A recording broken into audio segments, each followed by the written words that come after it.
Hello friend, आज की इस क्लास में हम लोग बहुत ही महत्वपूर्ण टॉपिक पब्लिक सेक्टर और प्राइवेट सेक्टर के बारे में बात करने वाले हैं और साथ के साथ इन सब की विशेषताएं के बारे में भी बात करने वाले हैं। इनका उदाहरण भी समझने वाले हैं कि सार्वजनिक यानी पब्लिक सेक्टर और निजी यानी प्राइवेट सेक्टर क्या है। इन सब में अंतर भी समझेंगे, विशेषता भी इन लोग का जानेंगे। अब इनको उदाहरण के द्वारा हम समझने का प्रयास करेंगे। तो आप लोग क्लास में अंत तक बने रहिएगा और क्लास आपको अच्छा लगेगा तो क्लास को लाइक और शेयर कर दीजिएगा। तो चलिए क्लास को स्टार्ट करते हैं। सर्वप्रथम जानेंगे कि सार्वजनिक क्षेत्र जो होता है, पब्लिक सेक्टर, उसको किसे कहते हैं। ठीक है, सार्वजनिक क्षेत्र किसे कहते हैं। तो सार्वजनिक क्षेत्र आप बेसिकली समझ सकते हैं, जो सार्वजनिक क्षेत्र होता है इस पर जो पूरा मालिकाना जो होता है, जो स्वामित्व जो होता है, से सरकार का होता है। और आप सभी जानते हैं कि जिस पर सरकार का स्वामित्व होगा तो वह जनता के भलाई के लिए बनाया जाएगा। किसके लिए? जनता के भलाई के लिए। तो लिखना है आपको कि वैसा क्षेत्र या उद्योग सेवा जो भी है जो सरकार के स्वामित्व में होता है और जनता की भलाई के लिए कार्य करता है, उसको सार्वजनिक क्षेत्र यानी पब्लिक सेक्टर कहते हैं।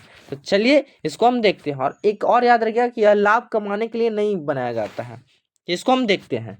सार्वजनिक क्षेत्र उन उद्योगों या सेवाओं और संस्थानों को कहते हैं जिसका मालिक सरकार होता है, यानी जो सरकार के स्वामित्व में होते हैं और जनता की भलाई के लिए कार्य करते हैं, जो कि हम आपको समझाएं। सार्वजनिक क्षेत्र उन उद्योगों, सेवाओं या संस्थानों को कहते हैं जो सरकार के स्वामित्व में होते हैं, जिनका मालिक कौन होता है? सरकार होता है। और सरकार जब मालिक होगा तो यह जनता के भलाई के लिए कार्य करेंगे। ठीक है, और इनका मुख्य उद्देश्य लाभ कमाना नहीं होता है। सबसे अच्छा टॉपिक है कि सार्वजनिक क्षेत्र में जितने भी सेक्टर आते हैं, जितने भी सार्वजनिक क्षेत्र में काम आते हैं, इनका मुख्य उद्देश्य जो है से लाभ कमाना नहीं होता है, बल्कि समाज के सभी वर्गों की चाहे को बुनियादी सुविधाएं प्रदान करना होता है। बुनियादी माने जितना भी सेवा है, सारा सामाजिक सेवा जो होता है प्रदान करना होता है। ठीक है, तो सार्वजनिक क्षेत्र किस लिए होता है?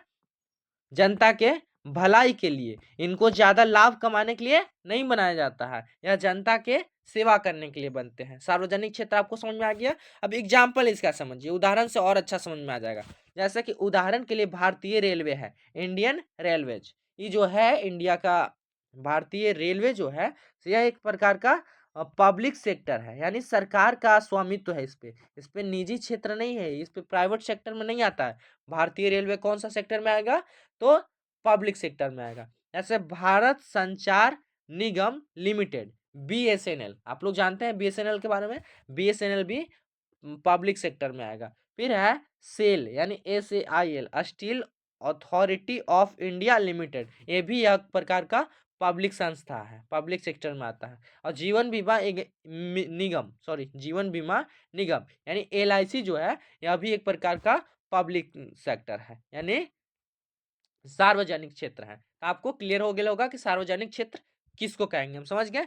यह मुख्य रूप से आप याद रखिएगा कि इसको वैसा क्षेत्र जिस पर सरकार का स्वामित्व होता है और जिसको लाभ के लिए नहीं बनाया जाता है, जनता की सेवा करने के लिए बनाया जाता है, उसको सार्वजनिक क्षेत्र में हम रखते हैं। जैसा एग्जाम्पल लीजिए, भारतीय रेलवे, भारतीय संचार से BSNL यानी SAIL, LIC, ये सब जो है सारा कौन सा सेक्टर में आता है? तो प्राइवेट सेक्टर में आता है। अब इसका विशेषता हम देखते हैं, विशेषता से और अच्छा आपको समझ में आ जाएगा विशेषता क्या होता है।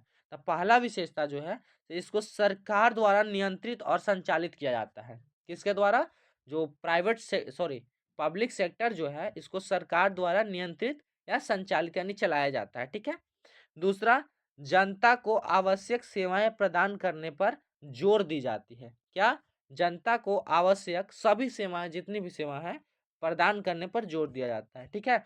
और तीसरा जो विशेषता है इसका, कि बड़े स्तर पर रोजगार के अवसर उपलब्ध कराया जाता है। ठीक है, बड़े रेलवे का हो गया, चाहे BSNL हो गया, चाहे जो भी हो गया पब्लिक सेक्टर का काम, चाहे संस्था हो गया, वो अपना रोजगार भी देती है सरकारी। फिर है चौथा, कि लंबी अवधि में राष्ट्रीय हित को प्राथमिकता देता है। ठीक है, समझ में आ गया।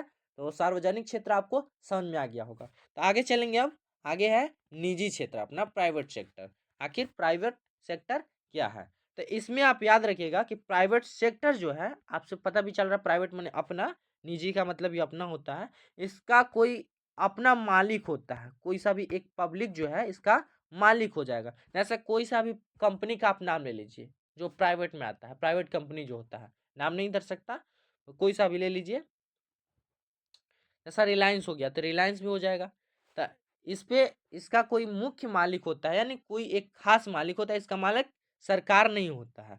और इसका जो इसको बनाया जाता है मुख्य रूप से इसको लाभ कमाने के लिए बनाया जाता है। किसके लिए बनाया जाता है? लाभ कमाने के लिए। समझ गए? जैसा हम देख लीजिए यहाँ पर बताया गया है कि निजी क्षेत्र उन व्यवसायों और उद्योगों को कहते हैं जो किसी व्यक्ति, समूह या निजी कंपनी के स्वामित्व में होते हैं, और इनका मुख्य उद्देश्य ही होता है प्रॉफिट कमाना, प्रॉफिट गेन करना, यानी प्रॉफिट को बढ़ाना, प्रॉफिट यानी लाभ कमाना होता है। निजी क्षेत्र उन व्यवसायों या उद्योगों को कहते हैं या संस्थाओं को कहते हैं जिसका मालिक कोई निजी कंपनी होती है, या कोई निजी कंपनी यानी उसका मालिक होगा कोई किसी कोई खास व्यक्ति होता है, और वही इसमें इन्वेस्ट किया रहता है, निवेश किया रहता है। और निजी कंपनियां अपने पूंजी निवेश के आधार पर उद्योग चलाती है और उपभोक्ताओं को सेवाएं प्रदान करती है। उपभोक्ता यानी कंज्यूमर को सेवा प्रदान करती है। उदाहरण के लिए यहाँ दिया गया है रिलायंस इंडस्ट्री, इसका मालिक कौन है आपको पता है? टाटा मोटर्स, इसका भी पता है। इन्फोसिस, इसका भी पता है। एयरटेल, इस सारा जो है, ये सारा उदाहरण जो है किस सेक्टर का है? तो पब्लिक सेक्टर का है। समझ गए? सॉरी, प्राइवेट सेक्टर का है। समझ गए? किसी को दिक्कत नहीं होगा। निजी क्षेत्र का ये सब उदाहरण है। मुख्य रूप से आपको यह याद करना है कि इसका जो मालिक होगा, मालिक कोई खास व्यक्ति हो जाएगा। कौन हो जाएगा? खास व्यक्ति हो जाएगा। और इसको ये जो क्षेत्र है से मुख्य रूप से लाभ कमाने के लिए काम करता है। ठीक है, लाभ कमाने के लिए काम करता है। सारा दिखा दिए हम, कोई दिक्कत नहीं होगा। अब चलते हैं विशेषता इसका।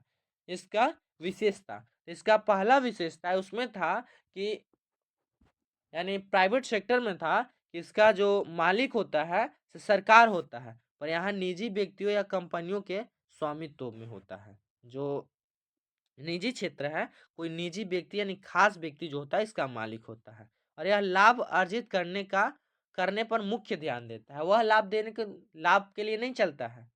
जो प्राइवेट सेक्टर अपना है लाभ के लिए काम नहीं करता है, पर यह मुख्य रूप से लाभ के लिए काम करता है। तीसरा है उत्पादों और सेवाओं की गुणवत्ता में प्रतिस्पर्धा। ठीक है। और चौथा है सरकारी नियमों और नीतियों के अनुसार कार्य करते हैं। प्राइवेट सेक्टर है तो सरकारी नियमों और नीतियों के अनुसार इनको कार्य करना होता है। ठीक है, टैक्स वगैरह भी देते हैं, ऐसा बात नहीं है। तो चलिए, क्लास आपको समझ में आ गया होगा। दोनों में अंतर भी आप देख लीजिएगा, और अगर इसका स्क्रीनशॉट लेना है तो ले लीजिए। यहाँ से लीजिए सार्वजनिक क्षेत्र हो गया। आगे इसका ले लीजिए उदाहरण, विशेषता का ले लीजिए, निजी क्षेत्र का ले लीजिए, इसका भी उदाहरण ले लीजिए, फिर इसका विशेषता है। चलिए, इस क्लास को मैं यहीं पर बंद करता है। मिलते हैं अगले क्लास में, तब तक के लिए जय हिंद, जय भारत।